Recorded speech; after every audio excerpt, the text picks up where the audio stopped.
Hi hello' Sujit Gogoi এটা নতুন ভিডিঅ'লৈ আপোনালোকক স্বাগতম জনাইছোঁ।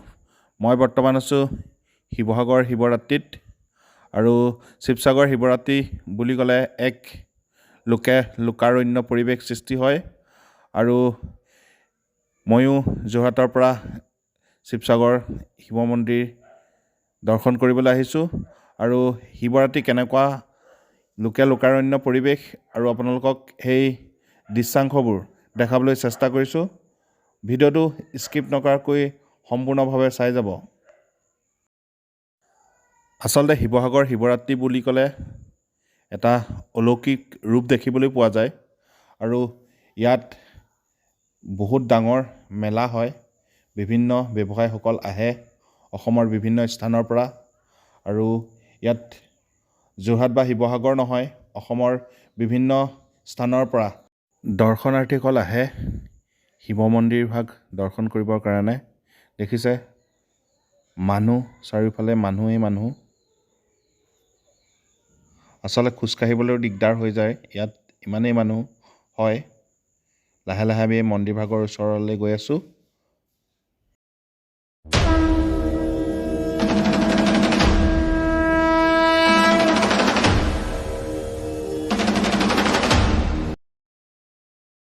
আহি শিৱসাগৰ মন্দিৰৰ সন্মুখভাগ পালোহি।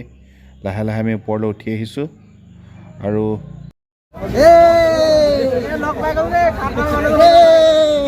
খাতৰা মানুহ লগ পাইছোঁ।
দেখিছে কিমান মানুহ আৰু আমি লাহে লাহে খোজকাঢ়ি প্ৰায় মেলাখন সম্পূৰ্ণভাৱে চাবলৈ চেষ্টা কৰিলোঁ আৰু আপোনালোকক কিছুমান দৃশ্যাংশ দেখালোঁ। যদি মোৰ ভিডিঅ'টো ভাল পায় লাইক কৰিব, শ্বেয়াৰ কৰিব, ছাবস্ক্ৰাইব কৰিব। ধন্যবাদ আৰু প্ৰগ্ৰেম চাই আমি ঘৰলৈ উভতিলোঁ।